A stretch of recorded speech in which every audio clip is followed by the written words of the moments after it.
Wala gitugot kana mga mananapa. Busa mangutana ta ngano man gyud ang mga 70 Adventist wala man gyud magkaon niana. Nga gihinluan naman sa bag-ong tugon. Nana. So mao ni karon igsoon ang atong pagatun-an, no? Ubani ako ninyo igsunan alang sa pagpamalandong sa pagtuo nato nga naa na may mabasa sa bag-ong tugon nga gihinluan na. Makaigsunan nganong gihimo man sa Ginoo nga wa man gitugot. Nabi mga purpose, no? Naay mga purpose. Kana mago mga sunan, mga naa sa tubig nga wala gitugot sa Ginoo, mao na si gitaw scavenger. Maghinlo scavenger misunan. At tighinlo na di sa tubig. Mo bitaw na nakita nato ang dagat karon misunan, hugaw na gid kayo. Ang purpose unta niya na mga mananapa, munay mohinlo gikan sa ibabaw sa dagat nga naglutaw, sila mohinlo og sa ilalom sa tubig. Doon na po'y tighinlo. Gani ang purpose sa baboy o sa bagisunan, mao po na ang hinlo scavenger na siya. Tighinlo na sa palibot, no? Dili na siya pwede kaunon kay hugaw man siya. Mao na lang yang purpose ana, tighinlo lang gyud sa palibot. Dili siya pwede kaunon apan mao na nga usahay lami man, mao na pero wala na gitugot man kaigsunan. Pero ang katarungan, dunay mga argumento, ang unang argumento, mabasa na ba sa balaang kasulatan sa bag-ong tugon nga gihinluan na. Dirita mo sentro igsoon sa Buhat kapitulo 10. Na ay may mabasa kun imong basahon isunan, usa lamang ka teksto o duha, nag-ingon diya sa Buhat 10 bersikulo 15. O ang tingog miabot kaniya pag-usab sa ikaduha nga nag-ingon, ayaw paghinganlig dili binalaan ang mga butang nga nahinluan na sa Dios. Mauning panan-aon nakita ni Apostol Pedro nga dunay habol nga gitunton gipanaog sa yuta og nakita ni Apostol Pedro tanang klases mga mananap. Og ingon diha nga ayaw paghinganlig dili binalaan ang gihinluan na sa Dios. Ang unahuna sa uban nga kini mga mananap gihinluan na. Tanan mananap, ikson. Muna gusto na ko tukion ini kabuntagon. Ayaw mo kalain ha. Ang Biblia lang yun ang atong hisgutan makaigsunan, atong pasupatubagon. Ang Biblia lang yun makaigsunan. Dili magdugag-dugang si Brother Kilog ang mga 70 Adventist nini ato ang mensahe bisunan. Dirita tan-aw nato kung unsa ang context sa maong kapitulo. Kay kun naa na migsunan gihinluan na siya, literal gyud nga gihinluan na siya migsunan, bot pasabot mga unata siya gihinluan naman.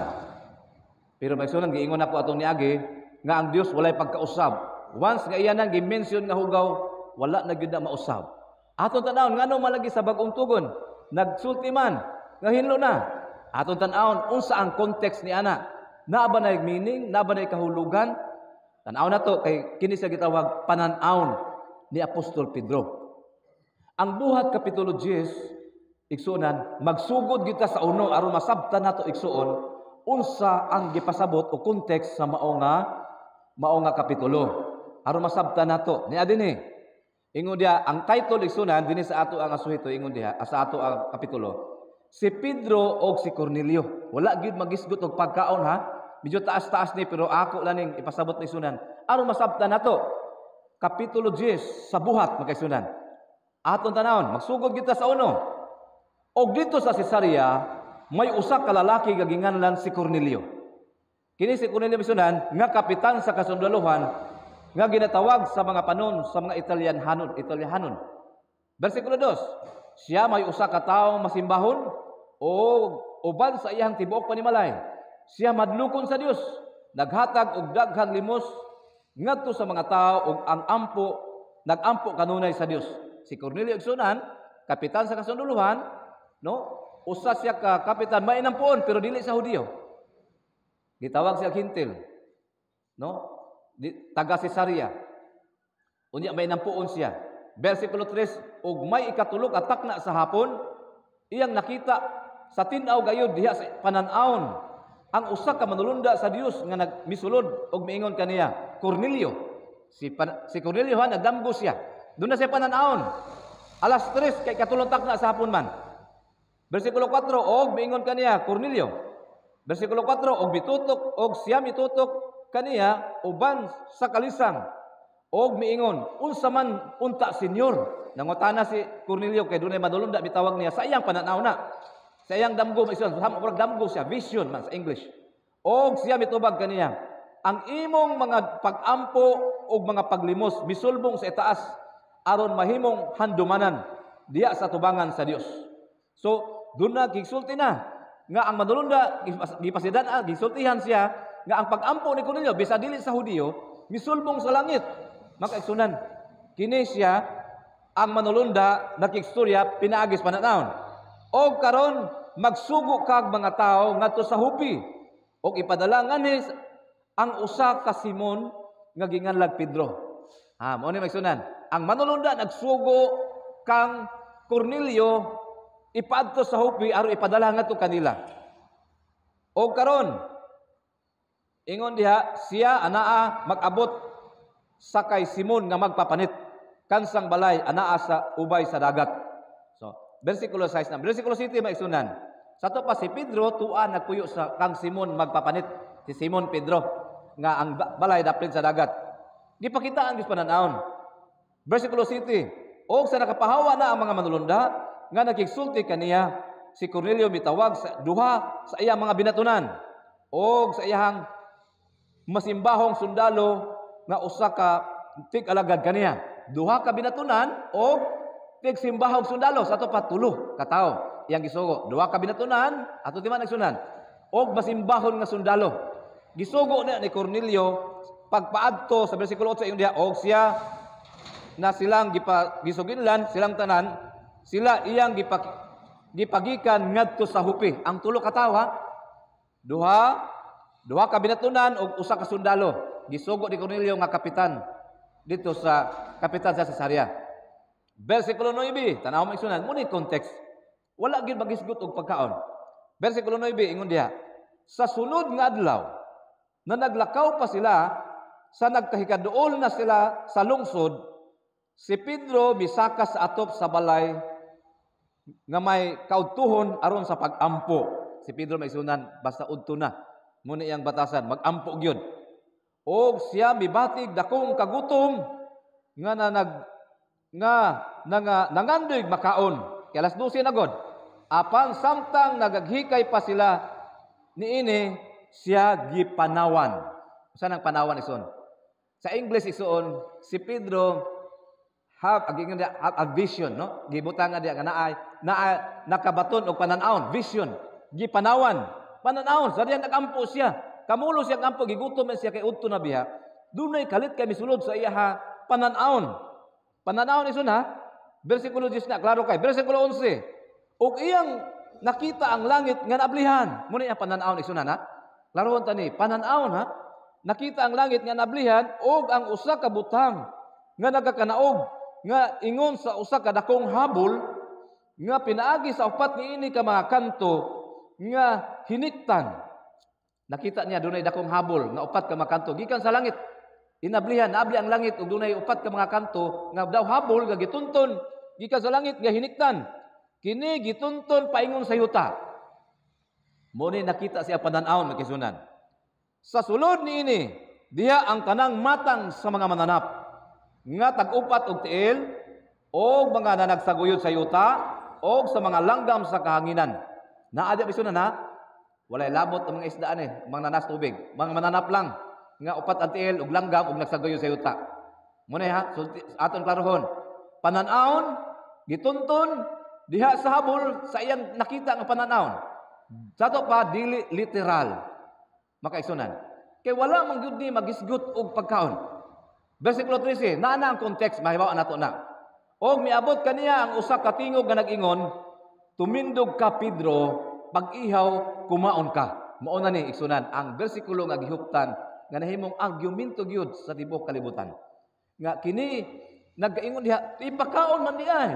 Tumindog ka, pag-ihaw kumaon ka. Tanawa? Tumindog ka, pag-ihaw o kumaon ka. Tulo ka butang. Nga naa sa bersikulo 13, tumindog ka, pag-ihaw o kumaon ka. Unsay tubag ni Pedro bersikulo 14. Apan si Pedro miingon, dili ako Ginoo, kay wala pagayod ako'y nakaon nga dili binalaan o mahugaw. Tanawa ha? Since pagkatao ni Pedro, iya gisulti na, declare gyud niya nga wala gyud siya nakaon nga mahugaw. Sukad sa iyang pagkabata. Nakalitan siya sa iyang pananaon. Ingon ang Dios, kumindog ka. Pag-iha o kumaon ka. Ingon sa Pedro, dili ko Ginoo. Kay wala pa ko sukad nakakaon og sa iyang pagkatao sa iyang pagkahimugso nga nakakaon og dili binalaan o mahugaw. Ang bersikulo 15 mo ni akong gibasa, mo akong gikumasanan.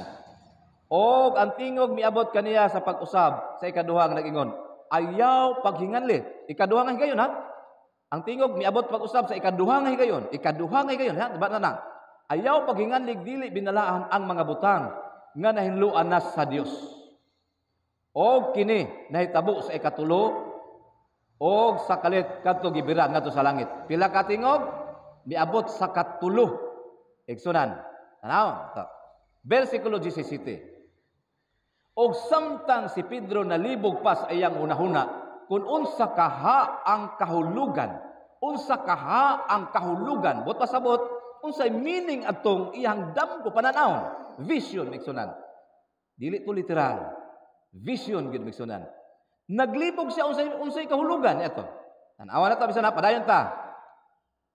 Ni atong pananawon nga iyang nakita, tanawa ang mga tao nga gisugo ni Cornelio nagtindog sa pultahan sa gawas tapos nila masusi kundin ang balay ni Simon. Tulo ka tao nga gisugo ni Cornelio atong gisgutan kaganina.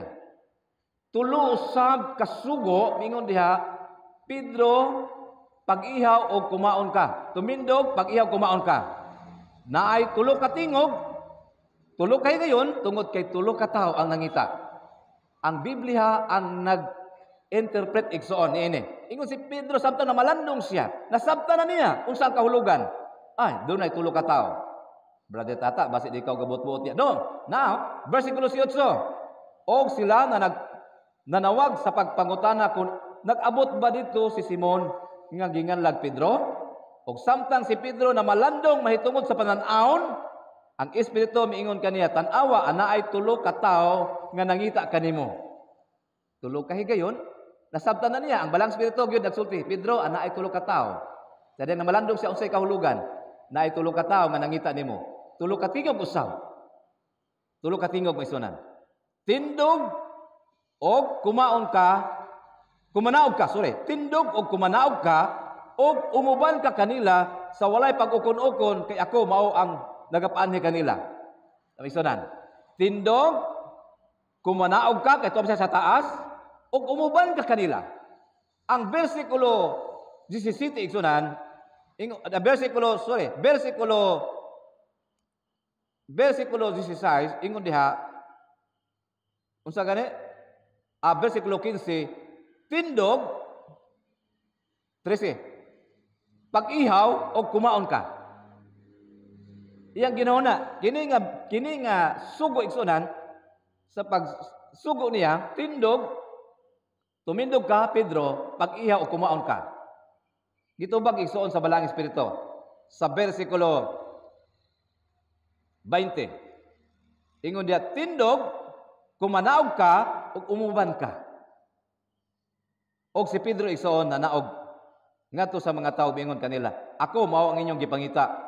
Unsa bay hinungdan nga sa inyong pag-anhi. Bersikulo 22, og sila mitubag si Kapitan Cornelio, ang usa ka taong matarong nga madlukon sa Dios, nga mahitungod kaniya ang tibuok nasod ug ang mga Hudiyo. Aduna gani maayong pagpamatuod nga gimanduan sa usa ka balaang manulunda sa pagpakuha kanimo ngadto sa iyang balay o sa pagpatalinghog sa imong ikasulti kaniya. Makaisunan, mao na ni ang gisulti gisugo nga mga tao gipadala ni Cornelio, miingon sila nga ipakuha mangog ka ni gisugo ni Cornelio kay ipakuha ka ipatos ang balay. Bersikulo 23 ingon diha, og sila iyang gipasulod og gipaabot, og sa pagkaugma siya mibangon og migikan uban kanila og nanguyog kaniya ang pipila ka mga igsoon nga tagahupi. Dili lang si Pedro niya ito igsoon, napoy mga kaigsunan, nanguyog sila makaigsunan. Bersikulo 24, og sa sunod nga adlaw dili nahiabot sila sa Cesarea, og si Cornelio nagpaabot kanila na nagtigom sa iyang mga paryente sa suod nga mga higala. Nagtigom po si Cornelio makaigsunan. Bersikulo 25, sa pagsulod ni Pedro sa balay ni Cornelio, misugat sa pagdawat kaniya ug mihapa sa iyang tiilan. Misimba kaniya. Tanawa, grabe gud ka masimbahon si Cornelio. Pagtanaw niya kay naaman si Apostol Pedro, tao man ni sa Dios, mo may gisugo sa manulunda sa pagpaadto si Apolianan. Mishapa, misimba kaniya. Ibaw imisunan si Cornelio taga Cesarea, siya usa ka hintil, dili Hudiyo ha? Dili siya Hudiyo. Respect, pasayang pagrespeto, mihapa siya sa tiilan ni Pedro, misimba kaniya. Kung sa'yo gitubag ni Pedro, versikulo 26, apan, gipatindog siya ni Pedro, nga ingon, tumindog ka. Ako gayod usab tao. Wala mo sugot si Pedro ang puan siya. Nga naman, tao rasab siya. Wala biya magtugot ang Dios nga ang tao atong simbahon. Ang ato ra simbahon, mao lang gyud ang Dios sa langit. Basta gipatindog niya. Versikulo 27. Og nakapakigsulti siya kaniya, siya misulod dito sa iya dito iyang nakita ang daghang mga tao nga nagatigom kay gipatigom man eh. Iyang mga parinti ni Cornelio, ang kapitan sa sundalo sa Cesarea. Versikulo 28, ingon si Apostol Pedro. Og siya miingon kanila, kamo nasayod nga maoy supak sa kasuguan alang sa mga Hudiyo ang pagpakigharong o pagpamisita sa mga taong dumuluong, hintil magud ni. Duna day balaod ang mga Hudiyo nga dili pwede nga mobisita sa mga balay nga dili Hudiyo. Dumuluong ang tawag nga stranger. Apan gipahibalo kanako sa Dios nga kinahanglan walay tao nga akong pagaingnon nga dili binalaan o nga mahugaw. Igsuon na ang tubag sa versikulo 28, ginganlan diya walay tao nga dili binalaan o mahugaw. Tao igsuon. Ang gipakita nga pananaon nga gitunton nga sama sa mga mananaw sa pananaw ni Apostol Pedro diya sa versikulo 15 nga gisugo siya sa pagtindog ipaihaw. Ipakaon mga mananap kato kay pananawon man. Hinumdumi igsunan nga si Pedro wala gyud bukaon tungod kay wala pa siya nakaon sugad sa iyang pagkabata. Og dili pud pwede niya kaunon tungod kay kini pananawon ra man dili literal igsunan. Dili literal. Kay ang bala, ang konteksto sa kapitulo, mao ang sugilano ni Pedro o ni Cornelio nga si Pedro gipatawag siya, gipadala ngadto sa Cesarea aron sa pagmensahe, sa pagpahibalo sa mga katawhan mga hintil sa Cesarea nga ang tanang mga tao dito sa kamatayon sa Kalbaryo sa krus, gipakamatyan, gihinluan na tatanan. Wala na Hudiyo, wala na hintil. Matod pa ni Pastor Pablo, wala Hudiyo o mga hintil. Kitang tanan, gihinluan na sa Dios. Tao ang gihinluan magasunan, dili mga manana. Nganong mga Seventh Adventists magpabilin nga wala magkaon. Tungod kay ang Biblia igsuon wala pagyud magsulti nga itugot sa Dios ang wala gitugot. Igsunan ayaw mo ikalain. Usa kini ka argumento apan ato lang gitubag pinaagi sa balang kasulatan. Sa pagpasabot kanato kung unsa ang gusto sa Dios alang kanato. Atong nahibawan makaisunan nga iyang gisulti sa Juan 3:1 ako nang gibalik-balik nga mga hinigugma kinahanglan magmaswagon kamo sa maing panglawas. Kinahanglan nga pinaagi sa pagkaon, pinaagi sa magmaswagon ta, pinaagi sa maing panglawas ug dili magkaon sa mga mahugaw. Maisunan ang Dios nagsulti nga wala niya gitugot, dili nato na kaunon magkaisunan. Tungod kay kita mga katawhan sa Ginoo. Akong putlon kini nga bahin igsuon nga argumento sa pagpasabot kanato igsunan di sa buhat kapitulo 10 nga naghisgot kana mahitugon ni Cornelio ug ni Pedro nga igsunan mao ang pagsangyaw sa maing balita sa mga katawhan nga ang tanang katawhan kita tanan Mahudiyo hintil unsa man ang ato nga rasa gipakamatyan ta ngadto sa ato nga buhi nga Dios. Dili mga mananap ang gipakamatyan kun dili ang mga katawhan. Higala igsuon, hinaot nga atong nasabtan ang maong mensahe, konteksto sa maong balaang kasulatan.